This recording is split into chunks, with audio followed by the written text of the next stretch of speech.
Channel बनाने का motive है कि मैं जितने भी मेरे जूनियर्स हैं जो कि फ़ार्मेसी को as a professional career choose करना चाहते हैं, तो मैं उनको नॉलेज दे दूँ रिगार्डिंग सब्जेक्ट्स। फार्मेसी में कौन कौन से सब्जेक्ट्स हैं, फार्मेसी को as a professional career choose करने में आपको क्या क्या ग्रोथ मिल सकती है इस प्रोफेशन के अंदर। तो सबसे पहले स्टूडेंट्स, आज हम जो टॉपिक शुरू कर रहे हैं वो हमारे पास है पार्किंसंस।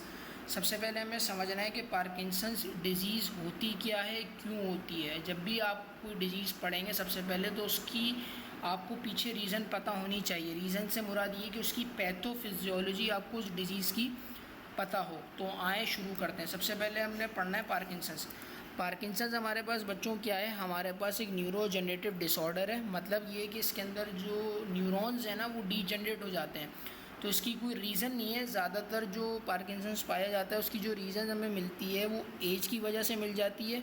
और इसके अंदर ये होता है जो बॉडी के न्यूरॉन्स हैं ना वो हमारे पास डीजनरेट हो जाते हैं, मतलब वो ख़राब हो जाते हैं किसी भी वजह से। अब बात करते हैं sign and symptoms of the Parkinson's. Trap ये की वर्ड है पार्किंसंस के साइन और सिम्टम्स को याद करने का। टी फॉर हमारे पास ट्रेमर आ जाता है, आर फॉर हमारे पास रिजिडिटी आ जाती है, उसके बाद ए फॉर एकाइनेजिया हो गया, और P for postal instability. Tremor से मुराद हो गया इनवॉलेंट्री शेकिंग लाइक मूवमेंट होगी, इसमें बंदे को शिवरिंग होगी। रिजिडिटी से मुराद ये हो गया कि बंदे में क्योंकि न्यूरॉन की डीजनरेशन हो गई ना तो वहाँ पे स्टिफनेस कॉज हो जाएगी। एकाइनेजिया नो मूवमेंट, ये मैं आपको फिनोमेना भी बताता हूँ ये कैसे हुआ है। और पी पोस्टल इनस्टेबिलिटी हो गई। अच्छा, सबसे पहले हम बात करते हैं पार्किंसंस में। पार्किंसंस में बेसिकली हमारे पास हो ये रहा है कि हमारे पास इसके अंदर हमारे पास एक न्यूरोट्रांसमीटर है जिसको हम कहते हैं डोपामीन। डोपामीन बॉडी में कम हो रहा है, उसकी मेटाबोलाइजेशन ज़्यादा हो रही है, तो हमें उसको रोकना है। तो अब हम बात करते हैं पैथोफिजियोलॉजी ऑफ पार्किंसन के बारे में। सबसे पहले ब्रेन के अंदर एक पोर्शन होता है जिसको हम कहते हैं स्ट्राइटम। स्ट्राइटम जो है वो करता है receive signal from the substantial nigra. Substantial nigra हमारे पास बच्चों क्या है, जिसके अंदर डोपामीन हमारे पास प्रेजेंट होता है बहुत लार्ज अमाउंट के अंदर। तो क्या होता है, ये जो स्ट्राइटम है ना ये सबस्टेंशियल नाइग्रा से सिग्नल लेता है through dopamine receptor, dopamine neurotransmitter के थ्रू। तो इसमें क्या होता है, डोपामीन बॉडी में ये सिग्नल जो पाथवे चल रहा है ना ये डोपामीन की वजह से चल रहा है। तो पार्किंसन में क्या होता है कि डोपामीन कम हो जाता है। फॉर एग्जांपल पार्किंसन बंदे को हो गया तो क्या हुआ, डोपामीन इनहिबिट हो जाएगा ना, तो वो बंदा फ्यूचर एक्शन परफॉर्म नहीं कर पाएगा। स्ट्राइटम क्या है हमारे पास, फ्यूचर एक्शन परफॉर्म करने के लिए रिस्पॉन्सिबल है।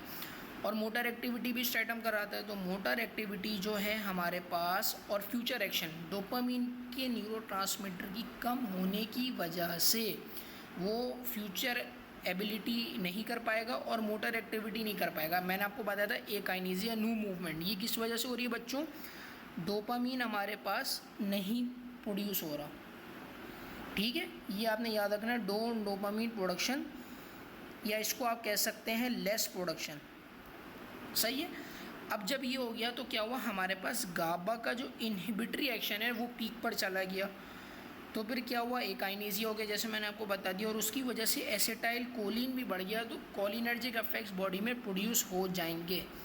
अब हमने पैथोफिजियोलॉजी की बात कर ली, अब हम बात करेंगे कि डोपामीन हमारे पास सिंथेसाइज कैसे होता है, बनता कैसे है। सबसे पहले आप ये समझेंगे डोपामीन करता क्या है। डोपामीन बेसिकली हमारे पास एक ऐसा न्यूरोट्रांसमीटर है जो कि सिग्नल ट्रांसफरिंग में मदद करता है, किसके दरमियान, स्ट्राइटम और सबस्टेंशियल नाइग्रा। तो अब हम बात करते हैं डोपामीन की प्रोडक्शन पे। डोपामीन जो है सबसे पहले डोपिनर्जिक न्यूरॉन्स बनाते हैं, वो ब्रेन में ही होते हैं, डोपिनर्जिक न्यूरॉन्स बनाते हैं।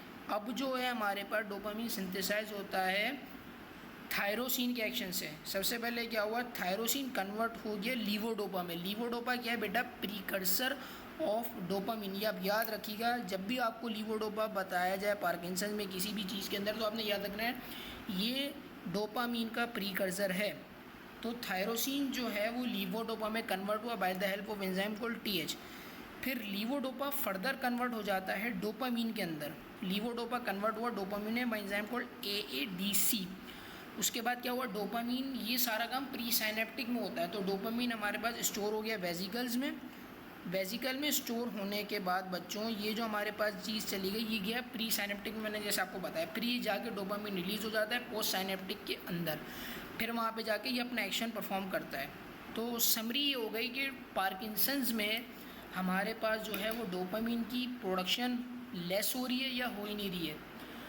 तो ये इस चीज़ को हमें, इसमें हम ड्रग्स देते हैं, डायग्नोस करते हैं, ड्रग्स बहुत सारी दी जाती हैं जो कि लीवर डोपा की मेटाबोलाइजेशन को स्टॉप करवाती हैं, डोपामिन की कंसंट्रेशंस को बढ़ाती हैं। तो आगे इंशाल्लाह फ्यूचर में हम ड्रग्स को स्टडी करेंगे इंशाल्लाह।